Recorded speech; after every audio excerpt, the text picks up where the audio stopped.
నేను నిన్న మొన్నటిదాకా చెప్పేది ఈ ప్రభుత్వం వచ్చినాక ఎవ్వరు సంతోషంగా లేరు, ఒక ముగ్గురు అక్కలు సంతోషంగా ఉన్నారని చెప్తుంటే నేను ఎవల అక్కలు గీతక్క, సీతక్క, సురేఖక్క అని చెప్పి ఇప్పుడు సురేఖక్క కూడా సంతోషంగా లేదట, అదో బాధపడింది. ఇప్పుడు నేను అనుకున్నాం మొన్న గీతక్క, సీతక్క, సురేఖక్క అని చెప్తుంటే ఇప్పుడు సురేఖక్క కూడా సంతోషంగా లేదని వాళ్ళ బిడ్డనే ఏడ్చుకుంటే చెప్పబట్టి.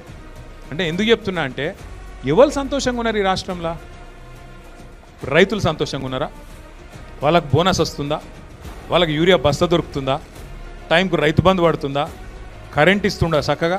ఏం చక్కదనం ఉన్నది రైతులకు? కేసీఆర్ ఉన్నప్పుడు ఎట్లుండే ఇప్పుడు ఎట్లున్నది తెలుస్తలేదా? ఎక్కడికక్కడ రైతులు ఊళ్ళల్లో పోయి మొక్క ముంగటిలా గొట్టం పెడితే చాలు తిట్టకుండా తిడుతున్నారు.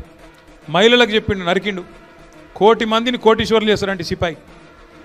మీరు చూడరు ఇంకా డైలాగులు రోజు చెప్తున్న ఆడిడ వెనకటికి పిట్టల దగ్గర ఉంటుండే ఒకడు తుపాకీ కొట్టుకొని 1 కోటి మందిని కోటీశ్వర్లు చేస్తారంట. లెక్కలు బాగొస్తాయి మీకు. 1 కోటి మందిని కోటీశ్వర్లు చేయాలంటే ఎన్ని కోట్లు కావాలి?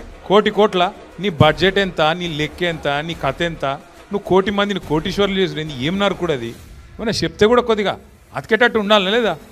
1 కోటి మందిని కోటీశ్వర్లు చేసుడు కాదు, మా మహిళల పుస్తల తాడు ఎత్తుకపోతే ఈయననే మంచోడు.